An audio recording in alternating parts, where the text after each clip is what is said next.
Queridas niñas, queridos niños, voy a contaros un hermoso cuento. No hace muchos años, en este país, mandaba un señor mayor que cuando llegó la edad en la cual veía que iba a pasar a mejor vida para nosotros, decidió dejar en herencia el cortijo que tenía a un joven príncipe muy campechano, el cual, cuando accedió al mando del cortijo, destituyó a otro señor mayor que entonces tenía como ayudante y puso en su lugar a otro personaje más joven y más dispuesto a hacer cosas en el sentido de que el príncipe campechano quería, y decidieron entre todos ellos regalarnos una constitución. Hicieron un hermoso texto con 7 padres, ninguna madre, por cierto, y a partir de ahí todos los españoles fuimos muy felices y comimos regalices. Bueno, esa es la historia oficial, ese es el cuento oficial, pero como ya todos somos un poco mayores, vamos a contaros otra parte de la historia, vamos a contarosla desde otro punto de vista. Y para eso está aquí con nosotros Enrique González Andrés, que ha hecho un trabajo magnífico, analizando, estudiando desde una perspectiva que ninguno de nosotros se nos había ocurrido antes. Él ha escrito un libro que existe, el libro existe, aunque no esté aquí, es la segunda vez que presentamos el libro sin tener el libro, en el cual analiza los hechos del año 1976 partiendo de las informaciones del propio régimen, es decir, de los gobernadores civiles, de los delegados del sindicato vertical y de la propia policía. Y en ese libro, cuando algún día aparezca por aquí y se vea, veréis que contiene cosas francamente muy interesantes. El año 1976 fue, desde nuestro punto de vista, el año más largo del siglo, porque empezó el 20 de noviembre de 1975 con el fallecimiento de ese señor mayor que mandaba antes en Madrid, y se cierra el ciclo en enero de 1977 con los desafortunados hechos del asesinato de los abogados de Atocha. Y en ese periodo es el que se analiza en el libro. Y en ese periodo se jugaron muchísimas bazas y queremos que quede suficientemente claro que todos aquellos cambios que se produjeron en esta sociedad, desde que cuando cerrábamos, cuando nos felicitábamos todos el 1 de enero del 76, por lo menos entre mis conocidos, utilizábamos aquella expresión que fue portada del cambio 16, que era feliz año libre. Por fin nos veíamos libres del dictador y pensábamos que podíamos quitar de en medio a todos sus secuaces. Nos pusimos en marcha y en el año 1976 se movió todo el mundo. Ahora resulta un poco extraño ver todas estas cosas, pero los que vivimos aquello queremos recordar y queremos que quede constancia de que no hubo ningún sector de la sociedad española, desde el punto de vista del trabajo, que no se movilizara.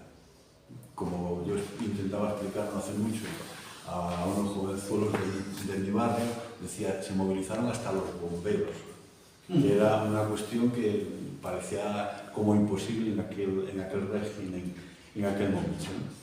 Entonces, Enrique González Andrés escribe este libro de 1976, el año que vivimos peligrosamente, y ahí va contando, después de un trabajo minucioso por los archivos, cosas tan significativas como la siguiente.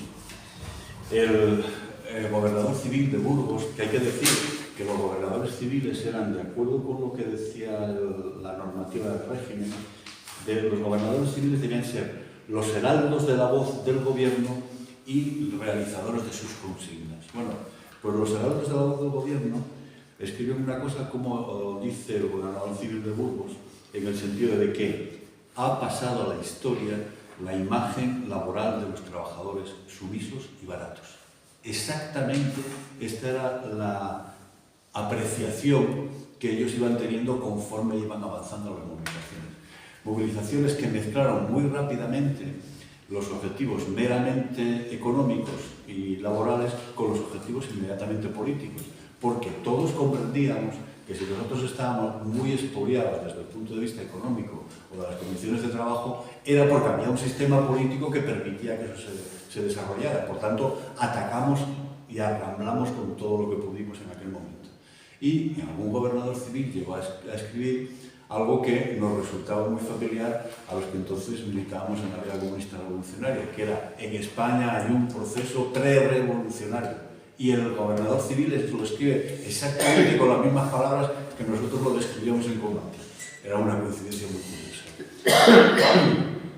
Y los trabajadores rápidamente avanzamos en la pelea de decir, no solamente es una cuestión laboral, sino que es una cuestión política. Hay que acabar de una vez por todas con este régimen, que es el que permite todo esto. Nosotros con Enrique ya hicimos varias cosas por ahí, llegamos a Asturias, donde creo que todas las cosas funcionan muy bien. Y estuvimos en Gijón, Oviedo y Langreo. Estuvimos también haciendo una cosa en León, en la Fundación Sierra Van Lake, donde tampoco tuvimos libros. En Asturias sí, afortunadamente tuvimos libros allí presentes. En la Fundación Sierra Van Lake no llegaron porque a la distribuidora es un desastre. Y allí venía a cuento, porque en cada sitio donde estamos, y yo procuro incidir en curiosidades de la época, ¿no? Por ejemplo, el gobernador civil de León, hasta junio, a la mitad del año 76, era el Francisco Laína, que lo recordaréis porque fue uno de los que compuso aquel gobierno de emergencia que se hizo cuando el golpe de Estado.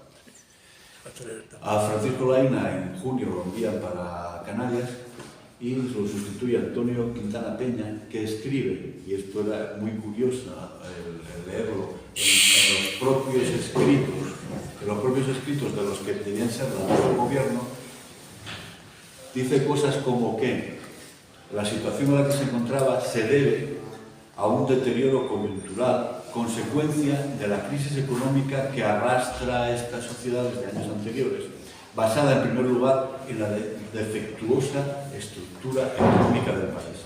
Es decir, que ya incluso los gobernadores civiles, que ya deberían ser monocordes, repetir una y otra vez las consignas del régimen, empiezan a escribir cosas diferentes. Es decir, tenemos que utilizar la cabeza, pensar que la gente no aguanta estas circunstancias, ¿no?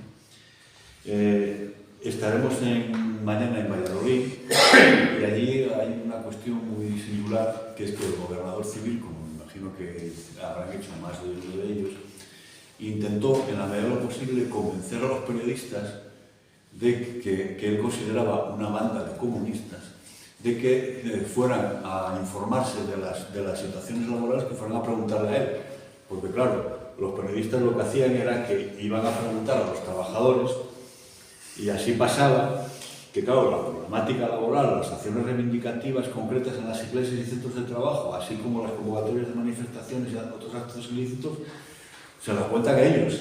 Hombre, venía a preguntarme a mí, que soy yo que os voy a decir la verdad. Esa es la cuestión. Y aquí en Segovia la situación, la verdad es que era diferente, era un poco diferente de otros sitios. Aquí el nivel de movilización es un poco más bajo. No había todos los jaleos que nosotros procuramos en Asturias, o los que procuraban en Álava o cosas de estas, pero también había sectores importantes de la población que no estaban de acuerdo con el régimen. Y curiosamente, el gobernador civil señala aquí el clero juvenil, es decir, aquellos curas jóvenes que ya tenían otro concepto de la Iglesia no tan ligada al régimen y se preocupaban de la cuestión social. Recordar que por parte de los acólitos del régimen llegó un momento que la Iglesia terminó siendo un enemigo. Recordar aquella frase de Tarancón al paredón, porque Tarancón decía, bueno, hay que preocuparse de que esta sociedad vaya de otra manera. Y también hablaban de un instrumento que estaba revolucionando a las gentes de esta población, como decía el gobernador civil, tradicionalmente conservadora, que eran determinados personajes que con la disculpa del folclore se dedicaban a ir por los pueblos y revolver lo que no debían revolver. Y aquí, pues, mi pequeño homenaje, mi agradecimiento a gentes como Agapito Marazuela, que durante muchos años recorrió las calles y callejas de esta región, esta provincia, y no solamente recogió folclore, sino que sembró otras cosas. Tenemos, o deberíamos de tener ante las manos, un libro francamente interesante, tomaros nota de él cuando esté por ahí, por las librerías y todo eso, y en la medida de lo posible leerlo, porque vais a tener una perspectiva calidoscópica de lo que era aquel régimen que afortunadamente derribamos, y es conveniente además que lo analicemos bien porque ahora mismo nos están gobernando sus nietos. Entonces, atémonos los hechos. Enrique os explicará con mucho más detalle todas estas cosas. Gracias. Gracias. Bueno, pues muchas gracias, Miguel Ángel, por la introducción. Y voy a intentar no repetir algunas cosas que ya has dicho tú para que la charla sea bastante más, por lo menos intentar que sea más entretenida, ¿no? Es verdad que lo primero que me planteé, porque diré, joder, ¿por qué el 76?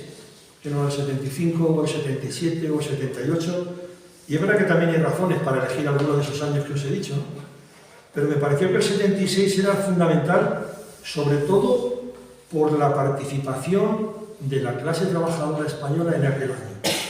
Ese para mí era el elemento que digamos, diferenciaba ese año de los demás.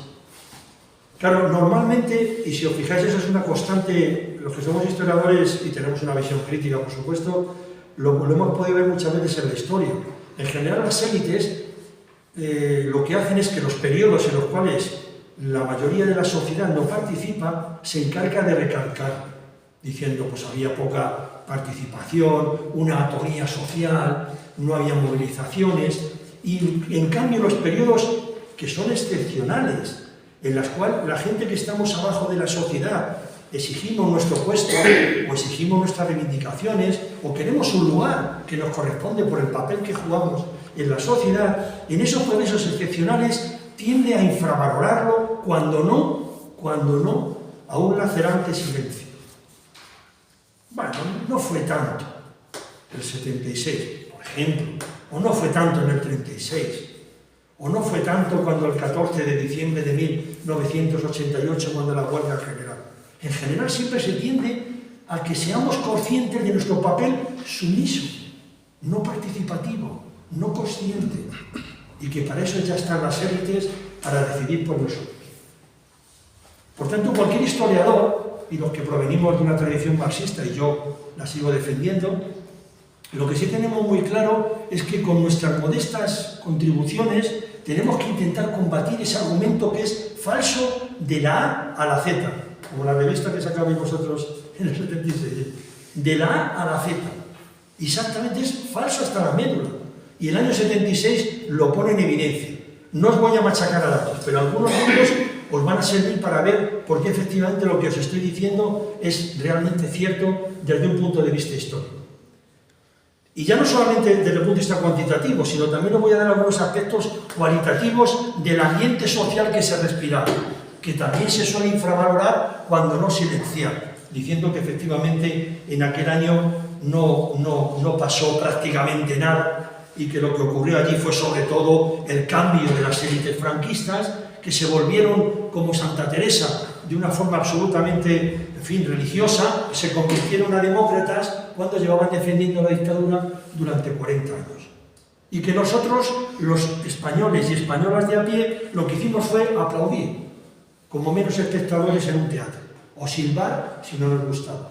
Y ya está, la representación estaba al margen de nosotros. No tenía nada que ver con nosotros, eran los actores. Y nosotros éramos simplemente meros espectadores o espectadoras de ese cuento tan bonito con el que nos ilustraba Miguel Ángel en su introducción. Por eso me parece importante plantearos incluso que la elección de fuentes que he elegido para demostraros esa falacia histórica ni siquiera ha sido coger fuentes de la oposición obrera antifranquista, ni tampoco de partidos políticos contrarios al régimen. Los datos que he cogido son de instituciones franquistas, de los gobernadores civiles, los heraldos del gobierno, como decía Miguel Ángel, y de los delegados provinciales del Sindicato Vertical, oficialmente Organización Sindical Española.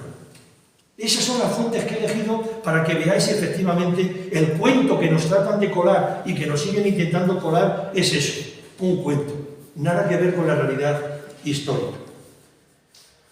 Tanto es así que, bueno, me refiero que he cogido las memorias provinciales de estos cargos franquistas, las memorias que tenían que mandar a Madrid tanto los delegados del sindicato vertical como los gobernadores civiles.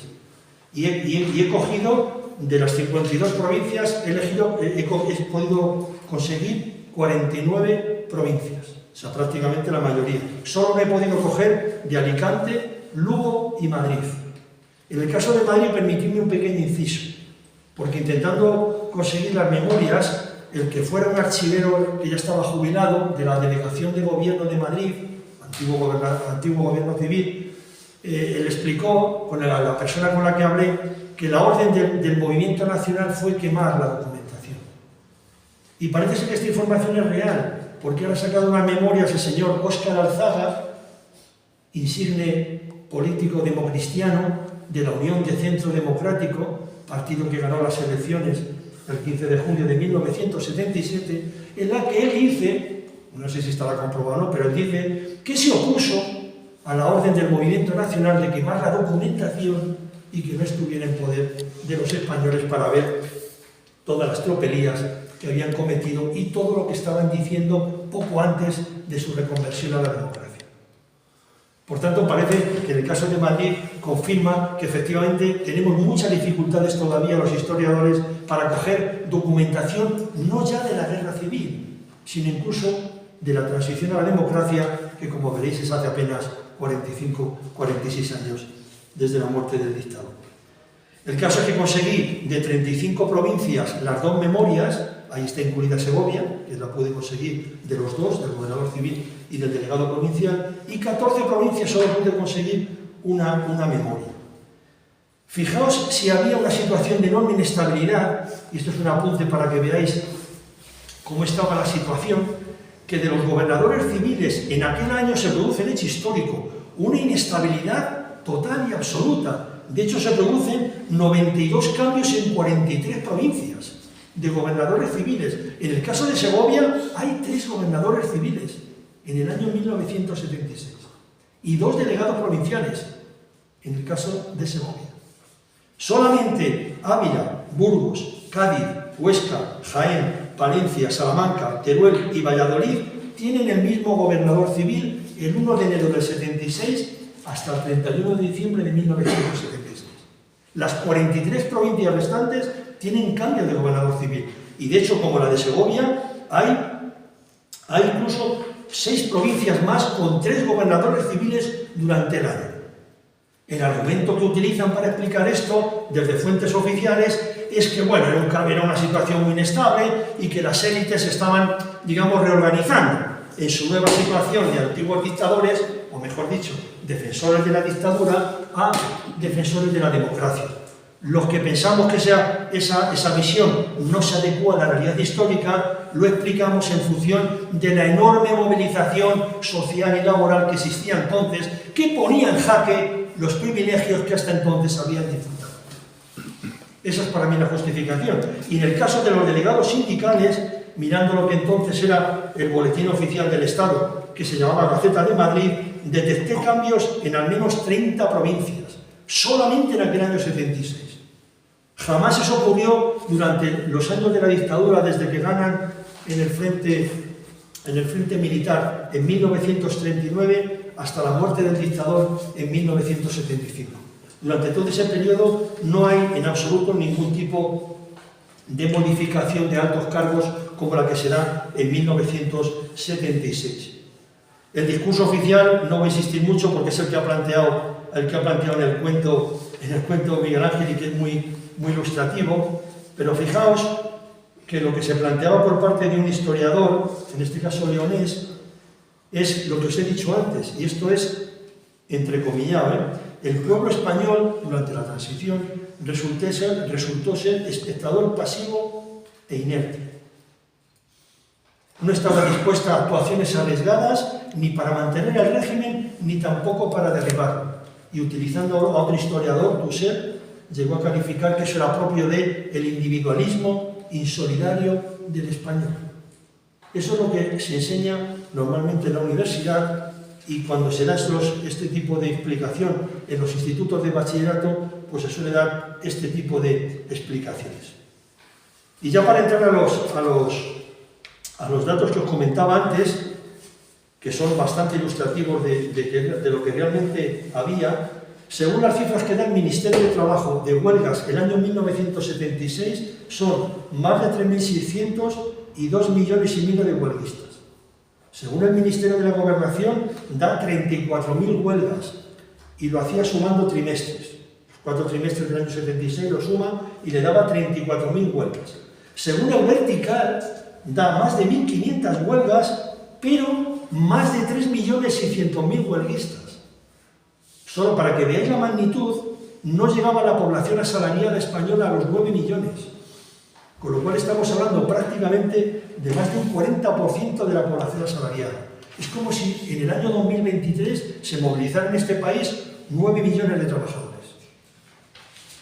Estamos hablando en plena dictadura. En plena dictadura. Estamos hablando de que ha muerto el dictador, pero sigue habiendo muertos en las calles, sigue habiendo asesinatos, sigue habiendo represión y sigue habiendo torturas en las comisarías de policía a tutiplén.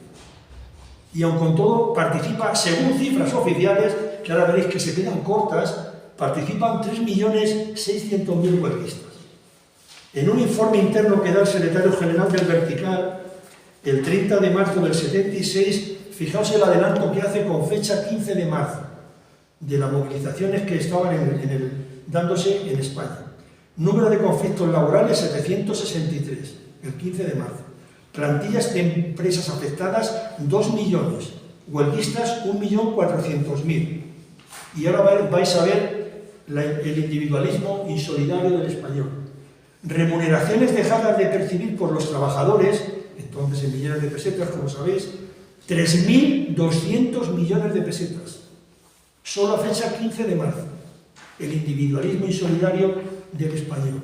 Que la mayoría de estas movilizaciones, como pude ver en las memorias de los gobernadores civiles y de los delegados provinciales, en una gran parte eran de solidaridad con luchas que se estaban produciendo en el país o con el despido de compañeras y compañeras por defender las condiciones de vida, unas condiciones de vida y de trabajo dignas. La mayoría de ellas. Si fuera realmente una empresa, la verdad que con estos datos los trabajadores hubieran cerrado con mucha antelación, con muchísima antelación. Pero para que veáis todavía el panorama y realmente lo valoréis de una forma más rigurosa. Vamos a hacer una comparativa con lo que ocurría en Europa. La única dictadura que quedaba entonces era la española. La revolución de los claveles ya había derrotado al régimen de Gaetano, y la dictadura de los coroneles en Grecia también había desaparecido. El único régimen que quedaba dictatorial en la Europa occidental era España. Bien, fijaos los datos que da la entonces Comunidad Económica Europea. Por cada 1.000 trabajadores que había en España, se daban más de 1.400 días de huelga en 1976. La media de la Comunidad Económica Europea, insisto, todos con regímenes democráticos, era 390. Por cada 1.000 obreros industriales, os recuerdo entre paréntesis que entonces España era la 10ª potencia industrial del mundo y que prácticamente un 37 o un 38% de la población asalariada de este país trabajaba en la industria. Por cada 1.000 obreros industriales españoles había más de 2.000 días de huelga. La media de la Comisión Económica Europea era 595. Insisto, regímenes democráticos, donde no se jugaba en la vida ni suponía lo que suponía para hacer una huelga en España, no tenía comparación con estos regímenes democráticos que os estoy planteando. De hecho, España pasó a ser, durante el invierno del 75 y la primavera del 76, el primer país en huelgas por términos relativos en la Europa occidental. De hecho, hay un politólogo, Sánchez Cuenca, para que veáis ya de las últimas cifras que os voy a dar, que contabilizó solamente las manifestaciones que se dan desde la muerte de Franco, pero él tira un poquitín más de tiempo y llega hasta las elecciones de junio del 77. Solo las que aparecían en El País y en el ABC. Solo esas manifestaciones y las cifras. Salen 800 manifestaciones y salen 3,5 millones de españoles en esas manifestaciones, en ese año y medio. Bien, es verdad que evidentemente una gran parte de esos están contabilizados los mismos, pero insisto, estamos hablando de 3,5 millones de personas las que participaron en aquellas manifestaciones. Según fijaos que de toda la cifra de huelguística, de todas las cifras huelguísticas oficiales del Ministerio de Trabajo, desde el año 63 me he ido hasta el año 91. Y en cuanto a la frecuencia huelguística, fijaos, ya hasta el año 1991, es decir, llevamos ya del 76 15 años o 14 de régimen democrático, con las comillas que le queréis poner. Pero desde el año 63 al 91, el año con una frecuencia huelguística mayor es 1976. Y en duración es el 4º año en cuanto a frecuencia. Y según las estadísticas del vertical, hasta el 77, en que desaparecen finales del 76, el año con más huelgas y con más frecuencia es el 76, con mayor tamaño, y el segundo en duración después de 1969. Y la última cifra es la que da una revista que seguramente que todos os acordaréis, que es El Cambio 16, que era una revista muy famosa entonces, que tenía reporteros prácticamente por toda la geografía española. Fijaos el dato que dan ellos, 5.483.440 huelguistas. Es decir, el 60% de la población asalariada. Menos mal que la población asalariada española era pasiva. Menos mal que eran espectadores, que si llegan a ser protagonistas, no sé qué habría faltado, porque hubieran participado. No sé qué hubiera faltado. Si esto le llaman pasiva, ¿qué le llamarán activa? No lo sé. Y esto desde el punto de vista de los aspectos cuantitativos, y ya no voy a, si luego queréis algún dato más os lo puedo dar porque los tengo a disposición de cualquiera de vosotros que me lo solicite. Pero para no aburriros más, os voy a dar simplemente algunas pinceladas cualitativas de lo que estamos hablando. No hubo ningún núcleo fundamental del capitalismo español en el 76 que no estuviera en huelga. Ningún sector.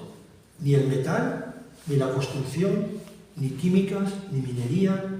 Ningún sector de los sectores fundamentales de la industria española no tuvo huelgas durante todo ese año 1976. Pero no solo en el sector secundario, vayamos al sector terciario. Hubo huelgas en la sanidad, hubo huelgas en Renfe, hubo huelgas entonces en el monopolio que entonces tenía Telefónica, hubo huelgas en tabaco, en tabacalera, hubo huelgas en la banca, prácticamente en sectores fundamentales, en el comercio, que también tuvo mucha repercusión aquí en Segovia en el 76, en prácticamente importantes sectores del sector servicios, hubo movilizaciones importantes que sacudieron de una u otra manera la ciudadanía española durante aquel año. Y no solo eso, por parte de los asalariados, sino que importantes sectores de las capas medias se vieron implicados. Y yo no os lo digo esto con mis palabras, sino con las propias palabras de los gobernadores civiles y de los delegados provinciales del vertical, donde dicen que los transportistas, abogados, médicos, arquitectos, pequeños propietarios en el campo, se vieron involucrados en movilizaciones durante aquel año 76, con métodos que hasta ellos lo dicen, que no eran los métodos de capas medias, sino eran métodos propios del movimiento obrero. Asambleas, plataformas reivindicativas que se ponían a la lucha, piquetes, y en muchos de esos sectores con participación incluso de sectores del movimiento obrero, como pasó en la huelga de transportes y otras que luego después podemos comentar, ¿no? Y es muy revelador cuando os digo de lo que suponía participar entonces en aquellas movilizaciones.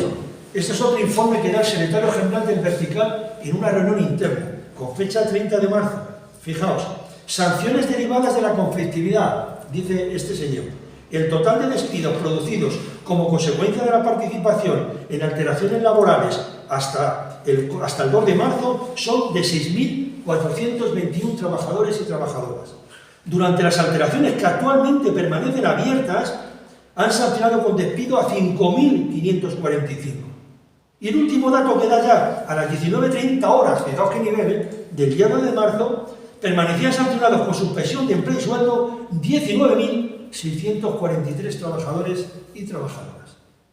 Pues fijaos, a mediados de marzo prácticamente superan a 32.000 los trabajadores y trabajadoras sancionados oficialmente. Hacer una pequeña regla de 3 para todo el año 76. Y os salen decenas de miles, como consecuencia de las movilizaciones que llevaron a cabo. Y que podría estar sacada de los primeros años del franquismo, cuando estaban prácticamente los falangistas haciendo de las suyas en una locura sin fin de la represión.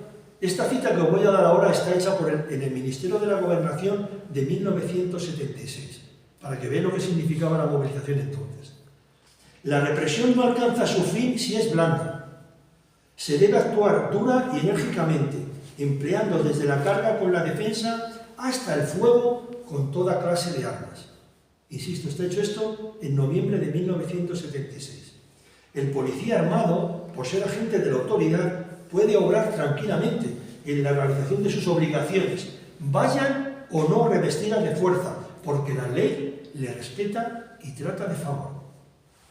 Estas son las indicaciones que les daban a los policías y por eso entenderéis masacres como la matanza de los abogados de Atocha o los asesinatos de los trabajadores en Vitoria a la salida de la iglesia de San Francisco y otros múltiples que se dan durante aquel periodo, que de hecho los trabajos que por fin se están haciendo en ese sentido y que están hablando sobre todo de desmitificar eso de la transición pacífica, hablan de 2.700 víctimas y más de 600 muertos de esa transición pacífica en ese cuento al que antes se refería Miguel Ángel.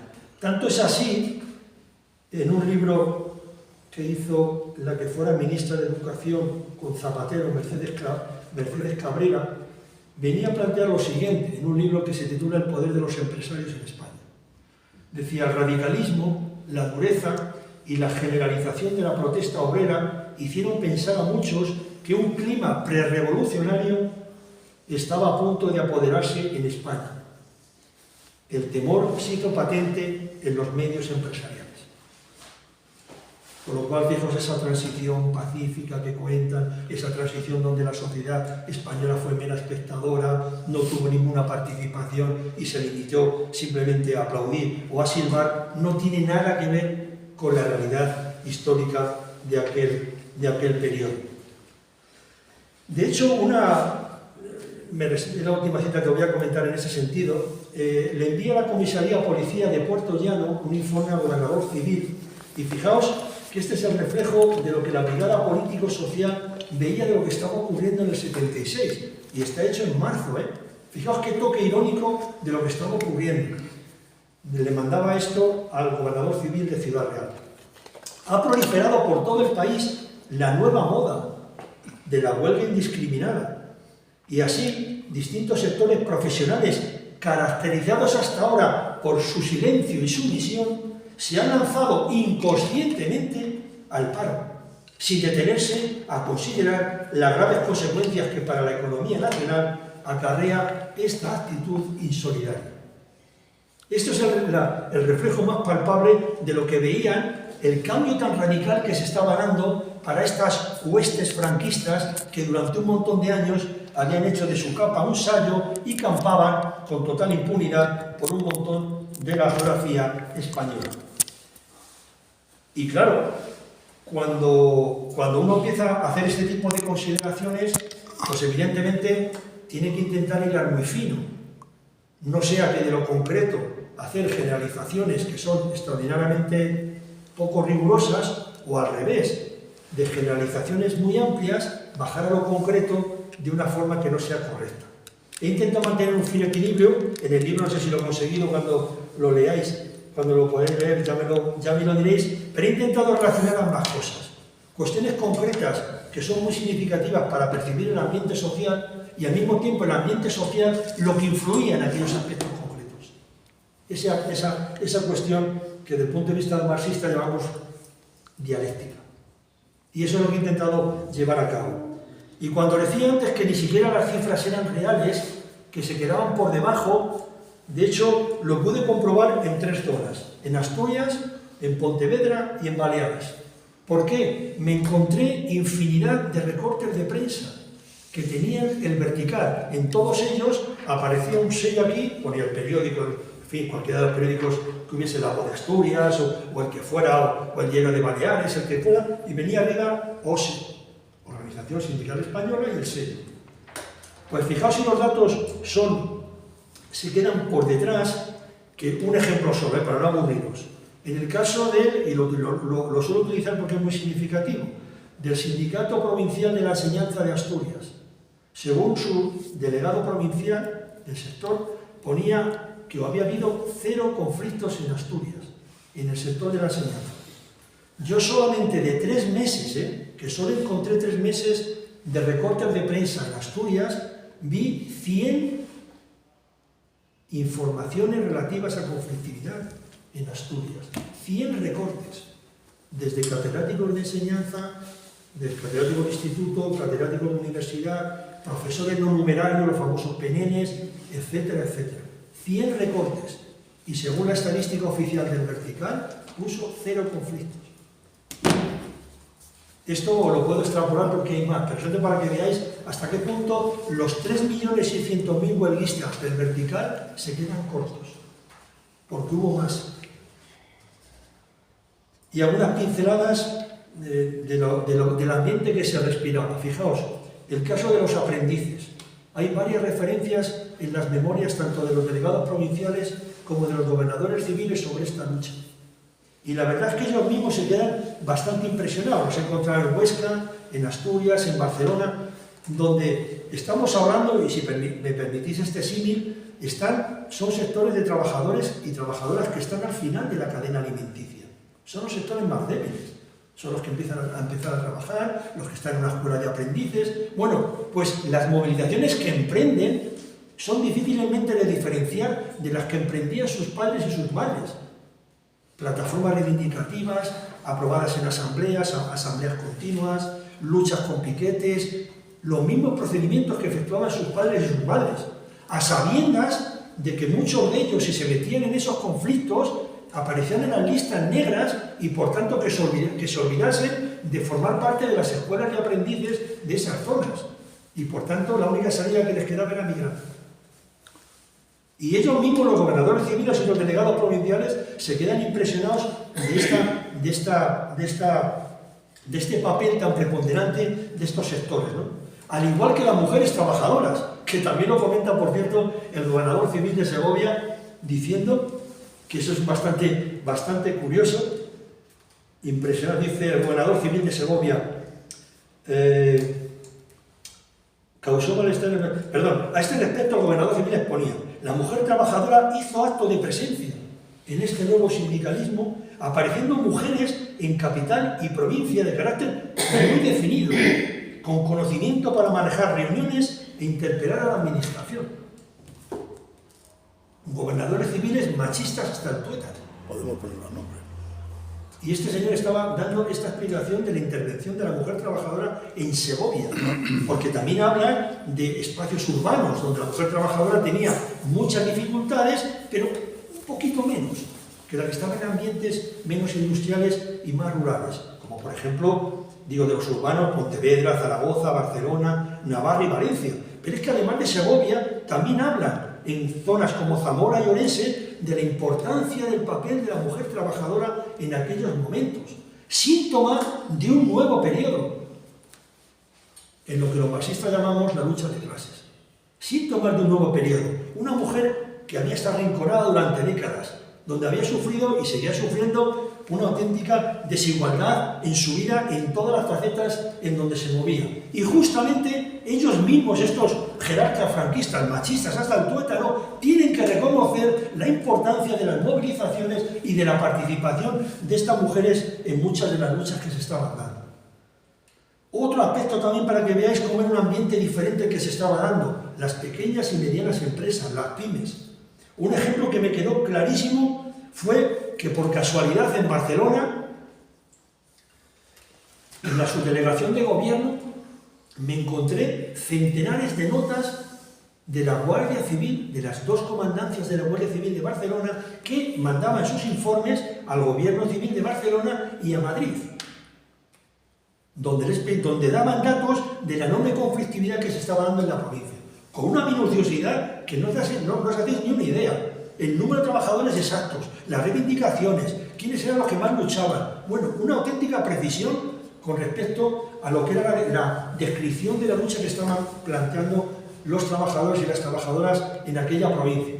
Entre paréntesis, pedí al Servicio de Estudios de la Guardia Civil que me dieran información sobre la conflictividad social y laboral de 1976. La respuesta la doy en el libro, porque traduzco el correo electrónico, o sea, porque reproduzco el correo electrónico que me envían, diciendo que no tenían nada de información. Y yo, en esas notas de las comandancias de la Guardia Civil de Barcelona, en todas ellas ponía con copia al Gobernador Civil de Barcelona y con copia al Ministerio de la Gobernación en Madrid y a la Dirección General de la Guardia Civil. Centenares de notas que se enviaban. Pero en fin, para que veáis las dificultades que tenemos todavía para investigar este periodo de la historia. Pero en esas notas que os digo de la Guardia Civil, la mayoría eran pymes. Y os lo prometo, si no es porque aparece el número de trabajadores, que desde un punto de vista de definición la pyme es inferior a 50 trabajadores, si no es porque pone que es menor de 50 trabajadores, no sabéis si estáis hablando de la SEA, Motor Ibérica, Waco Wilcos, maquinaria, o sea, la maquinista terrestre, no lo sabéis. Todo es prácticamente igual que una gran empresa. Las movilizaciones, las luchas, los de cómo combatían los despidos. No veis la diferencia si no es porque pone número de trabajadores o trabajadoras en la empresa, 35, 20, 15, 40. Si no es por eso, no sabéis que estéis hablando de una pequeña empresa. Y para mí eso es uno de los aspectos más interesantes, ¿no? Claro, todos ellos plantean que la conflictividad se debe a la subversión. Prácticamente casi todos los delegados provinciales y los gobernadores civiles plantean que sin conflictividad, o sea que sin subversión, no habría conflictividad. Reconocen que hay malestar, la inflación, la situación de las empresas que deben mejorar, cómo llevan la seguridad de higiene o los salarios, pero dicen que ellos con su sindicato vertical lo podrían canalizar. Y evidentemente lo que se trata es erradicar la subversión y por tanto cualquier tipo de medida de represión tiene que ponerse encima de la mesa para evitar que se introduzca el veneno de la subversión de las empresas y al mismo tiempo canalizarlo a través de las instituciones. Evidentemente esto no salió ni mucho menos como ellos querían, pero de forma excepcional el delegado de la Organización Sindical de Granada llega a dar en el clavo de lo que entonces existía en la mayoría de las empresas de este país y a nivel general. De hecho, llegaba a plantear, ya se sabe la dificultad que ofrece el distinguir con absoluta nitidez entre un conflicto laboral y una huelga de motivaciones estrictamente políticas. Las más de las veces, ambos tipos se entrecruzan y mezclan. Frecuente la huelga declarada por motivos laborales que acaba politizándose y al contrario, huelgas políticas que han acabado en peticiones de aumentos salariales.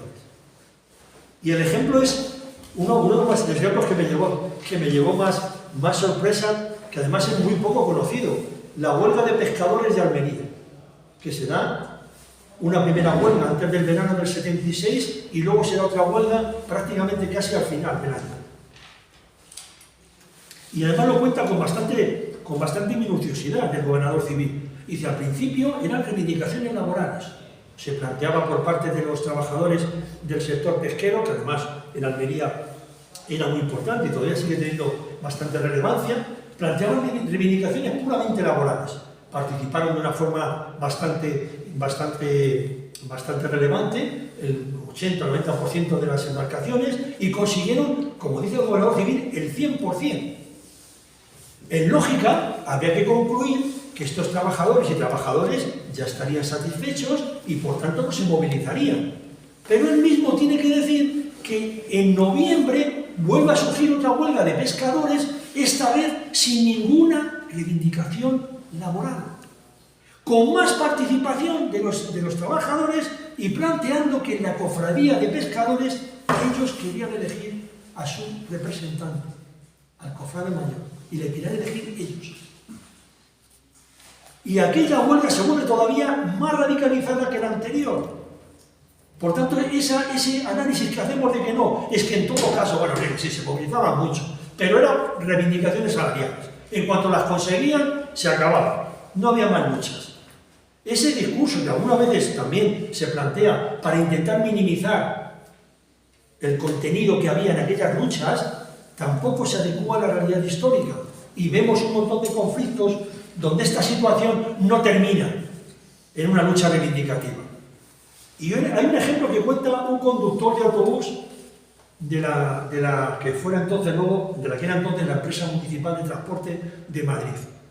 Un conductor que no se había metido en ningún tipo de conflictividad, y él lo reproducía. Decía, a mí me exigían cumplir el horario para llevar a cabo el servicio. Para llevarlo a cabo me tenía que saltar semáforos en rojo. Y por tanto las multas que ocasionaba aquello no las pagaba la empresa, sino que me las cobraba a mí. Pero si no me saltaba los semáforos en rojo, no cumplía el horario establecido. Y también, según el reglamento interno de la empresa, me sancionaba. De las dos maneras, pagaba el pato yo. ¿Qué hacía? ¿Qué hacía el hombre? Dice, bueno, lo que hice fue primero, preguntar a la empresa a ver qué pasaba. Rápidamente la contestación fue, es lo que hay.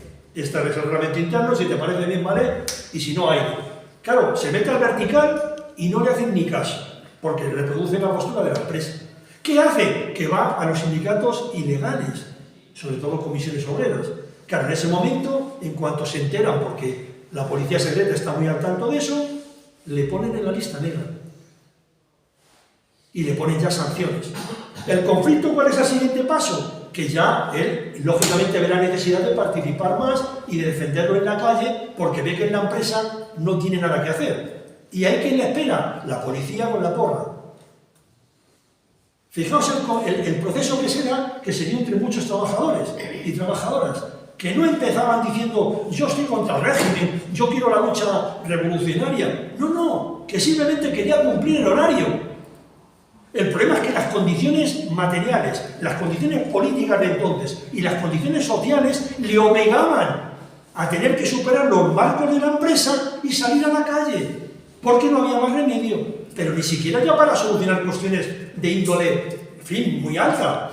No, simplemente incluso para tener un régimen más, por lo menos más digno en la empresa, no el que tenía. Y eso ocurre en millones de trabajadores en aquel año 1976.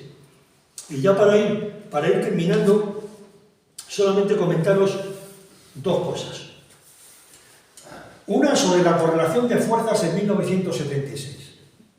Y aquí ya voy a otro espectro historiográfico, que no es el oficial, pero sí hay algunos historiadores y algunos también medios de comunicación se plantean, bueno, sí, Enrique, estamos de acuerdo, hubo participación, pero bueno, tampoco te vengas arriba, que no fue todo. Al final se pudo conseguir lo que se pudo conseguir, no había tanta fuerza para cambiar aquello, era imposible. Sí, hubo luchas, está claro, y tal, y eso se impidió que la dictadura continuara, pero para conseguir más cosas no había condiciones. Yo simplemente os dejo la siguiente reflexión, por si queréis luego comentarlo. Estamos asistiendo en el año 76 a un descenso económico en el Estado español. La crisis del petróleo, mal llamada crisis del petróleo, que empieza en 1973, en España llega en torno a finales del 75 y principios del 76. Donde se empieza a notar pues, a nivel nacional, en el aumento del déficit público, el aumento del paro, la infrautilización de la capacidad productiva, en fin, toda una serie de síntomas que denotan que la situación está empezando a caer. En las empresas eso se nota, hay una caída de los beneficios, hay una caída en las ventas, hay unos mayores, por tanto la relación ingresos y costes empieza a caer claramente con respecto a los costes, la productividad empieza a bajar y el aumento de la represión empresarial, con algunos datos que os he dado, no solo no baja, sino que aumenta. No solo baja, sino aumenta. Esto lo tenemos por un lado. Entonces, ¿cómo es posible que con este escenario se consigan extraordinarios aumentos salariales, lineales en la mayoría de los casos? No como ahora porcentuales, sino lineales, 6.000 pesetas, 7.000 pesetas mensuales, con revisiones semestrales, ya no anuales, con revisiones semestrales. Y se consigue eso en aquel contexto, incluso a despecho de la legalidad, haciendo asambleas que estaban prohibidas, invadiendo la calle en un montón de manifestaciones no autorizadas por los jerarcas franquistas. ¿Me podéis explicar cómo es posible que se pueda hablar de una correlación de debilidades cuando se han conseguido esto por parte de los trabajadores y las trabajadoras? Si hubieran sido débiles, ¿vosotros pensáis que los empresarios le iban a dar esas concesiones salariales? Si hubieran sido tan débiles, hubieran tenido que tragar los jerarcas franquistas con un montón de manifestaciones ilegales. Hubieran tragado con que el sindicato vertical, legal, estuviera destrozado en 1976 en base a un montón de comisiones y de asambleas elegidas directamente por los trabajadores y por las trabajadoras. Yo creo que no. A mí eso no me sale, insisto, lo dejo como una reflexión para el debate. No era tal la debilidad. En mi modesta opinión, no era tal. No voy a sobrevalorarla, pero no la voy a infravalorar. Porque, insisto, estamos en un régimen dictatorial y con estos elementos, decir que ya que esa clase trabajadora es débil, en fin, los que somos marxistas diríamos que venga más y lo veo. Yo no lo veo.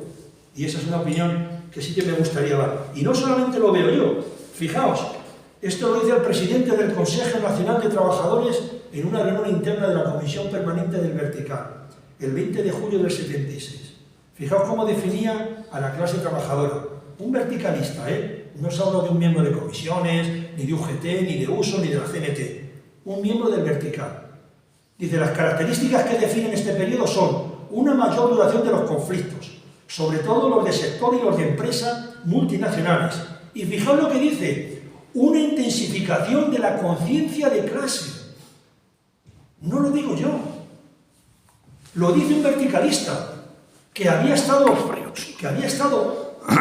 sustentando un régimen cuyo nacimiento se basaba en la erradicación de la lucha de clases y que había que velar por la armonía social. Y él en el año 76, después de casi 40 años de dictadura, dice que lo que ve es que hay una intensificación de la conciencia de clase. Y sigue un proceso coherente de organización a través de coordinadoras obreras, una coincidencia con la celebración de numerosas asambleas, encierros y manifestaciones, donde se evidenciaron signos de politización. La utilización de plataformas reivindicativas en torno a los convenios que han tenido amplio eco en la base trabajadora, y la que se han mezclado generalmente matices tanto sociales como políticos y de clase. Y de clase. Esto lo llega a plantear el verticalista, que insisto, es bastante definitorio de lo que había. Por tanto, el planteamiento que me he hecho con esto ha sido, y os lo digo en serio, que más que un trabajo estrictamente de investigación, ha sido rendir, modestamente, porque no puedo hacerlo de otra manera, ojalá me gustaría hacerlo con más medios, pero rendir un homenaje sincero a esa clase trabajadora de 1976. Como decía Bertolt Brecht en uno de sus poemas, preguntas de un obrero ante un libro. Pues esto es lo que he querido hacer con respecto a esa clase trabajadora. Decía Bertolt Brecht, Tebas, la de las 7 puertas, ¿quién la construyó? En los libros figuran los nombres de los reyes. ¿Arrastraron los reyes los grandes bloques de piedra? El joven Alejandro conquistó la India, ¿él solo? César venció a los galos, ¿no llevaba consigo ni siquiera un cocinero? Felipe II lloró al hundirse su flota, ¿no lloró nadie más? Un gran hombre cada 10 años, ¿y quién pagaba sus gastos? En definitiva, lo que he intentado hacer ha sido dar esa voz a estos protagonistas de aquel año 1976. He intentado ser sincero, pero no imparcial. Y muchas gracias por la fecha. Tenemos tiempo todavía. Oye, te has planteado ahora sacar un libro con los documentos de la otra parte. Me explico. Es decir, a mí me parece excelente el trabajo, o sea, coger lo que los propios gerifaltes decían de la situación para ver cuál era la situación. Pero a lo mejor convenía ahora recoger lo que decían los otros, o sea, lo que realmente la sociedad sentía de esa situación, ¿no? Eso estaría... Ahora, ahí es más complicado, porque no hay archivos oficiales, es decir, que es más complicado. Bueno, ya sé que estás haciendo otro trabajo que tira por ahí, o sea que... No, sí, perdón, ¿has terminado? No, sí, que me parece que este otro trabajo que vas a hacer, yo creo que tira por ahí, ¿no? Un poco conocer qué pasaba en cada sitio realmente, pues por lo que hacía la gente, que independientemente de lo que figuraba de aquello en los archivos oficiales, ¿no? Muy curioso. Ahora coño, ¿dónde están los libros?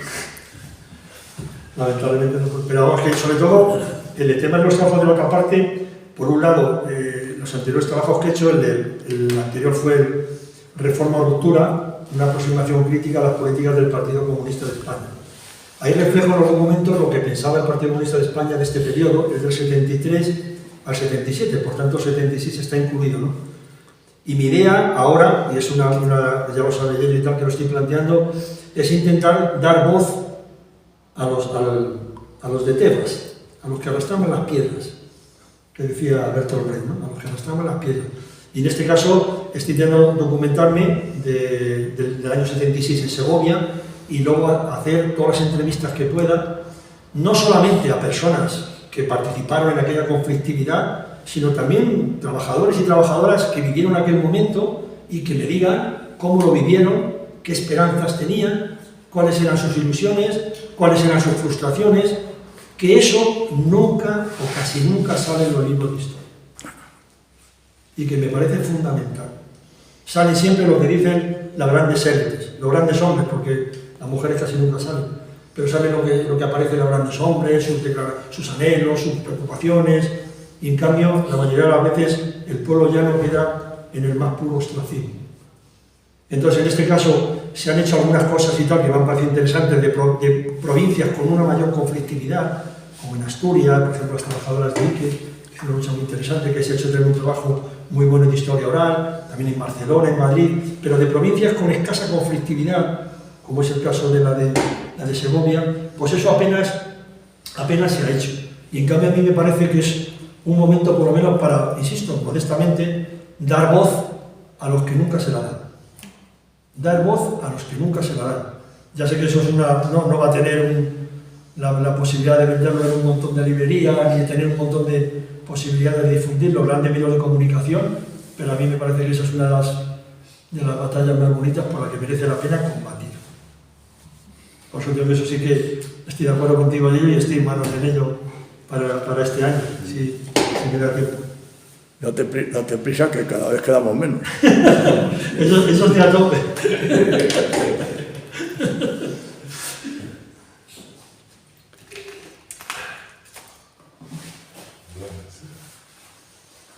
Bueno,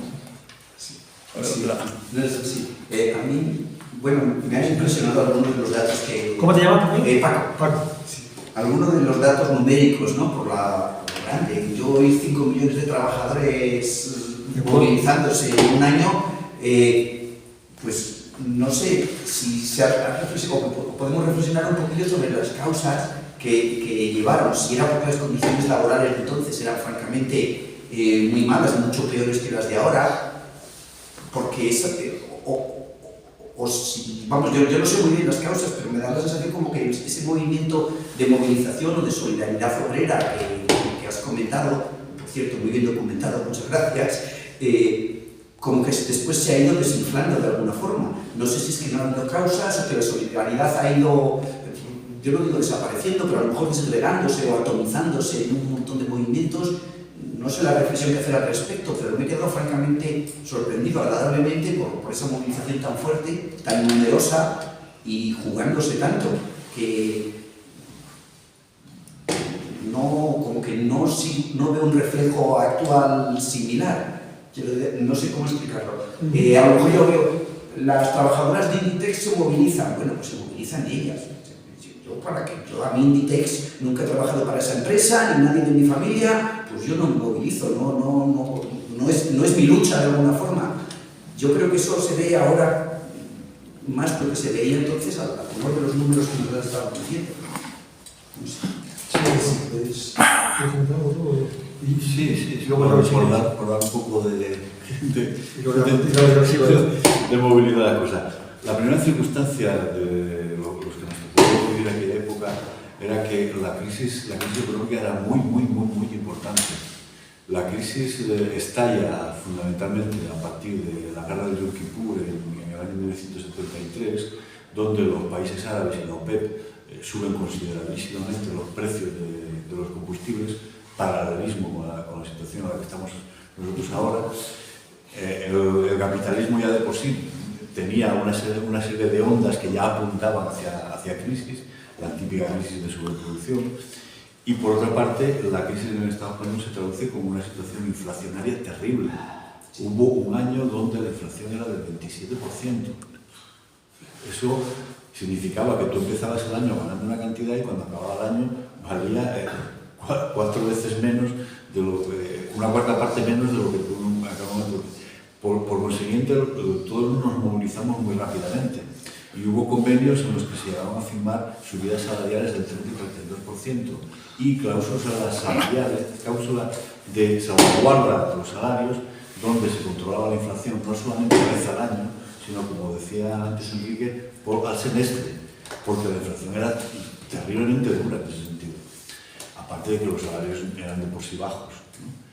Entonces, cuando tú intentabas moverte con relación a estas cuestiones, tenías encima la espada de Damocles de la Central Nacional de Sindicatos que te impedía que te movieras, donde eran ellos los propios chivatos en relación a la empresa, donde la policía donde te golpeaba o te tiroteaba, las amenazas de despidos, de sanciones laborales y todo eso. Entonces te dabas cuenta de que cuando tú querías mejorar tu situación laboral y tu situación social, había una tapadera encima, una losa terrible que se llamaba claramente la dictadura que te impedía. Entonces, claro, rompías a cabezazos como si fuera. Eso era la situación. Por eso, Enrique lo explica muy bien, hubo muchísimas huelgas que eran huelgas de solidaridad. La gente de una empresa se movía, lo reprimían, es que este era el ciclo, lo reprimían con despidos, con detenciones, con palos, con no sé qué, y entonces todos los demás, o bien del sector o de la localidad, sin contemplaciones, a apoyar a esa gente. Claro, esa circunstancia vista desde la perspectiva nuestra ahora mismo resulta un poco sorprendente, porque nosotros mismos estamos viendo como los propios compañeros de trabajo los despiden porque se les acabó contratos o porque no sé qué. No, aquella situación fue más dura en ese sentido. Por tanto, aquello que empezaba por una pequeña cuestión laboral, como al final veías que el sistema te impedía hacerlo, pues ya rompías con todo y tirabas para adelante. Y eso era movilizaciones muy radicalizadas y a la par un fortísimo crecimiento de las organizaciones sindicales y políticas. La gente hablaba de política y se afiliaba a los partidos. Era importantísimo. Ahora mismo hablar de sindicalismo o de política está mal visto. En fin, política es todo. Nosotros ahora mismo estamos haciendo aquí un acto altamente político. Todos somos políticos. Y el que dice que no es político, que es apolítico, es altamente sospechoso. ¿No? Absolutamente de derecha. Sí. Eso lo decía Franco, ya os recordáis la frase famosa de Franco, ¿no? Hacer lo que yo, no os metáis en política. No, la verdad es que sí, que hay cosas y tal. Yo creo que además esto tenemos que ver un poco la historia que enseña que no hay ni procesos nunca lineales, ni hacia arriba ni hacia abajo. Siempre son procesos en zigzag. O sea, ¿me entiendes? Claro, procesos en los cuales donde la mayoría de la sociedad, lo que decía Gramsci, con las clases subalternas, quieren, digamos, coger su protagonismo, intentar que su voz se oiga, eso ocurre de forma excepcional. Eso es algo excepcional. La mayoría de las ocasiones, la clase trabajadora está pues intentando sobrevivir. Eso es lo normal. Es que sería, los que dicen, no, está contigo, es que una trabajadora o un trabajador va a la fábrica a hacer huelgas. No, no te enteras.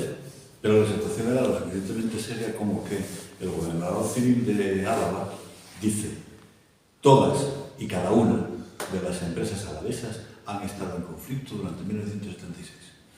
Y esto lo dice el portavoz del gobierno. Todas y cada una. Recordar que luego tuvimos los terribles sucesos de Vitoria, donde ordenaron las grabaciones de las grabaciones de los bandos de la policía a los que estaban disparados. Pues yo creo que es una situación claro, que es histórica, tenía un montón de elementos, claro. De hecho, incluso cuando uno se pone a analizarlo, y eso quizás sea un trabajo que haga posteriormente, también tenemos que huir de ciertos mecanismos, ¿no? Es decir, bueno, si la gente se muere de miseria, hace revolución. Y si la gente tiene un buen salario, hay paz social. Es que eso no es así. O si no, en África habría huelgas generales todos los días. Y desgraciadamente no pasa. Y en mayo del 68 hubo una revolución donde 10 millones de obreros franceses ocupan las fábricas y allí no había hambre. No había hambre. Entonces, tenemos que intentar que esos procesos que se dan en la sociedad son más complejos. No es como pisar el acelerador y empezar a andar más rápido. Es un poco más complicado. Normalmente suele haber combinación de factores. En el caso, por ejemplo, de las plataformas reivindicativas que yo he visto del 76, salvando el caso de Pontevedra, en ninguna se menciona el paro. En ninguna. Todas son reivindicaciones salariales, no de lo que estaba cayendo, que como dice Miguel Ángel, sino del periodo pasado. Querían una parte del pastel, del famoso milagro económico español, que los trabajadores ni lo habían visto. Hasta los verticalistas llegan a decir, joder, el de Pontevedra dice, claro, es que hemos hecho todos los sacrificios de los trabajadores españoles y no hemos recogido nada de lo que hemos hecho. A pesar de jornadas maratonianas, un montón de sobreexplotación, pero no hemos recogido los frutos. Queremos una parte del pastel. Normalmente los procesos de toma de conciencia no son inmediatos a lo que sucede en la realidad. Tardas un tiempo en ponerte al día de lo que está ocurriendo. Y la mayoría de los trabajadores no querían perder, como bien decía Miguel Ángel, una inflación que le estaba comiendo el salario, no querían perder, pero sobre todo querían mejorar sus condiciones de vida y de trabajo. Y claro, eso, en combinación con el régimen político que aplastaba cualquier tipo de reivindicación, tenéis un cóctel molotov. Fijaos, no había más condiciones para luchar en plena posguerra. Cartillas de razonamiento, miseria por doquier. Si uno se aplica a que tiene que salir la clase trabajadora única y exclusivamente cuando está prácticamente en la miseria, hubiera habido huelgas generales a tutiplén en los años 40. Hasta principios de los años 50 no desaparecen las cartillas de razonamiento en España. Y no lo hay.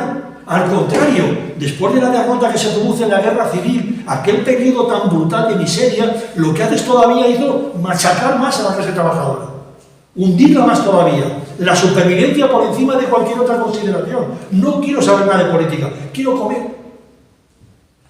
Quiero comer. No quiero luchar.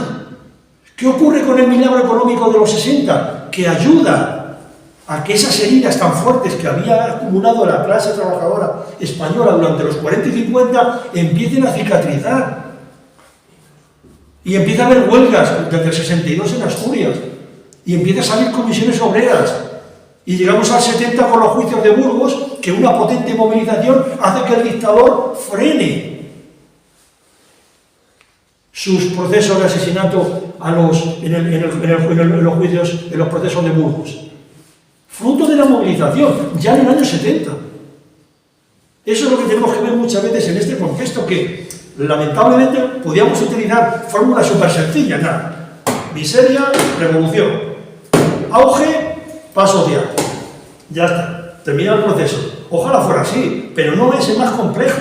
Influyen, como decía, factores políticos, factores sociales, factores económicos. También influye el ambiente que existía a nivel general.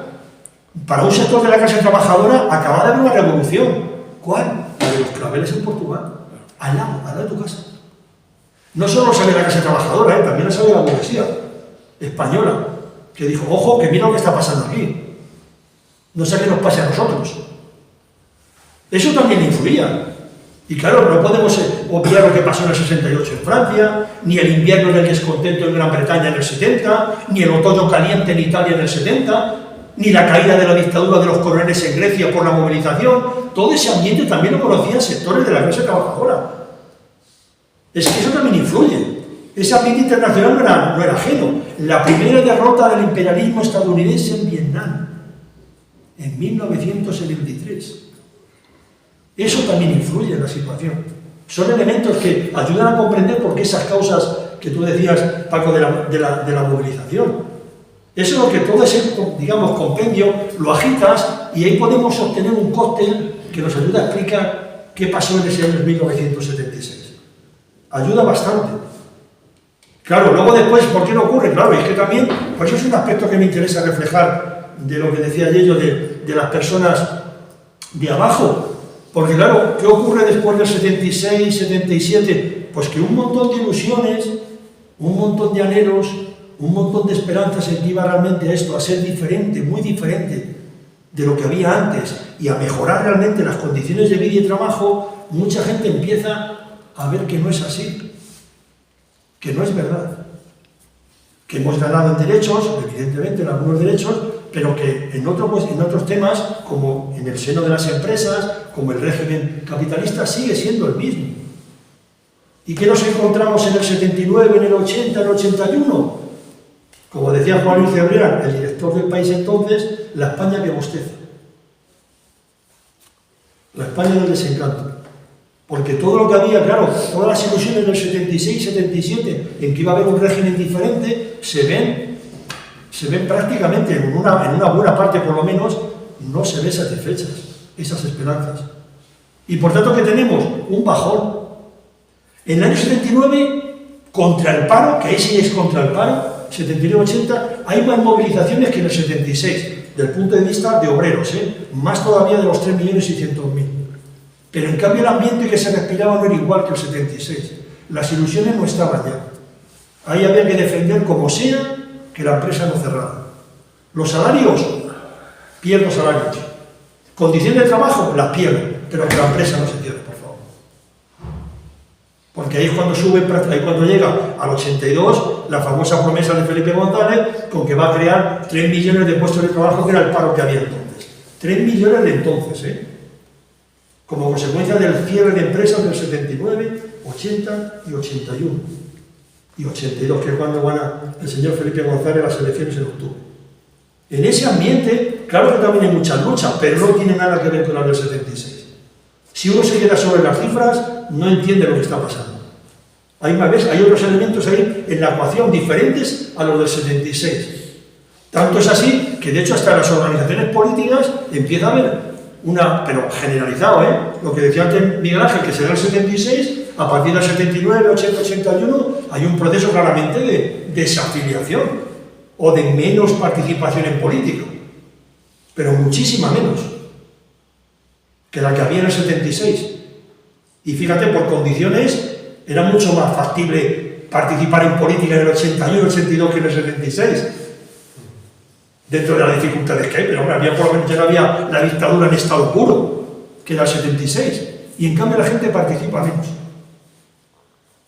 Eso se entiende si vemos, pues lo que no solo se puede explicar por un factor o por una serie de condiciones muy específicas, sino que son procesos más generales, tanto nacionales, también locales, internacionales, y luego ver la película entera. No nos podemos quedar en un fotograma, sino que tenemos que ver toda la película desde que empieza, cómo se desarrolla y cómo finaliza, para entenderlo.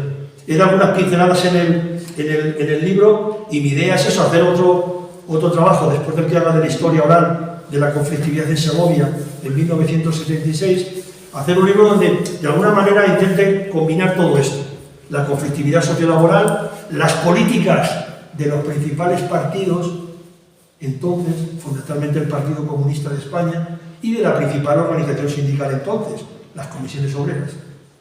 Porque tampoco se entiende lo que pasa sin analizar sus políticas. Es imposible entenderlo. Va muy relacionado. Como, por ejemplo, y ya con esto finalizo la pregunta, la matanza de los abogados de Atocha. Lo que plantea el PC es que ante esa auténtica masacre perpetrada por grupos ultraderechistas en connivencia con el aparato del Estado, lo que corresponde es no caer en provocaciones. Hay que dar una respuesta moderada, una respuesta sensata y no dar más argumentos a los del búnker. Eso fue la política que planteó como respuesta a la brutal matanza de los abogados de Atocha. Respetable. Yo no la comparto, pero es respetable. Había otras fuerzas que planteaban que eso había que contestarlo con contundencia, con huelga general en todo el país, con movilizaciones, para decirle claramente a esos sectores que se había acabado la impunidad de asesinar como fuera. Esa política no le pareció bien a los líderes del PC. Y así, en la manifestación de Madrid, se prohibió cualquier tipo de signo distintivo, que nadie gritara, que nadie hablara, y de ello se encargó no la policía, sino el Servicio de Orden del Partido Comunista de España. Tanto es así que, si recordáis, alguna vez vosotros lo recordaréis, el periódico El Alcázar, que era el periódico de la ultraderecha, entonces dirigida por la Confederación Nacional de Excombatientes, dirigida por Girón de Velasco, aplaudió en un editorial el Servicio de Orden del Partido Comunista de España en la manifestación contra la matanza de los abogados de Atocha. Por tanto, ¿se puede entender lo que pasó después sin analizar las políticas del PC? Mi respuesta es un no contundente. Que no cabe tampoco empezar a hacer una elucubración sobre, claro, es que si el PC hubiera hecho, eso es ciencia ficción. Pero que había otras políticas, sin duda. Que la que finalmente se impuso fue la de los dirigentes del PC, eso es un hecho histórico. Pero que había otras políticas, también. ¿Qué hubiera pasado? Pues no lo sé, eso, insisto, ya es ciencia ficción. Pero que había otras políticas, sin duda. Entonces, igual que pasó con la matanza de los abogados de Atocha, pasó con la firma de los pactos de la Moncloa, pasó con la firma de la Constitución, como decía Miguel Ángel en el cuento, y pasó con un montón de acontecimientos, en donde la política del Partido Comunista fue una determinada. Se bajó los pantalones. Bueno, sí, el dicho un poco claro. Bueno, tú lo has dicho. No lo quería decir tan claro, pero lo suscribo. Entonces, no se puede entender la evolución de la clase trabajadora del 76 sin analizar las políticas fundamentalmente de los líderes del Partido Comunista de España y de comisiones obreras. No se puede entender. Pues es conveniente que cerremos porque tienes que ir al tren. Bien, pues... Y nada, ha sido un placer estar con vosotros y vosotras y comentar estas cuestiones. Yo vengo con toda Segovia cada vez que se presta la ocasión, siempre busco alguna disculpa, en este caso vení con Enrique. El libro que existe, doy fe de que existe, cuando aparezca por aquí, en este entorno. Lo pedís en la librería de aquí de Segovia, que lo pidan y ya está. Procurad leerlo porque merece la pena, es un trabajo muy detallado y veréis cosas muy significativas que sin duda abrirán los ojos sobre lo que pasó en aquellos tiempos y sobre todo una cuestión muy importante. Yo pues, siempre que hago estas cosas siempre digo, la historia no la hacen los generales, no la hacen los arzobispos, no la hacen los presidentes del gobierno, la historia la hacemos nosotros, porque vamos a trabajar cada día y luchamos por nuestras familias. Y es desde esa perspectiva desde la que tenemos que mirar. Y si aquí un príncipe muy apuesto y campechano nos regaló una constitución, era porque estaban viendo las orejas al lobo. Y desde mi punto de vista, esa constitución lo que intentaba era constreñir ese movimiento. De hecho, algunos votamos no a esa constitución porque decíamos que era estrecha, que ya nos tiraba de sisa y que había que sacar el jaretón en aquel momento y ahora se está viendo. Ahora se está viendo, por fin, esas cosas. Muchas gracias y hasta que tengamos otra vez.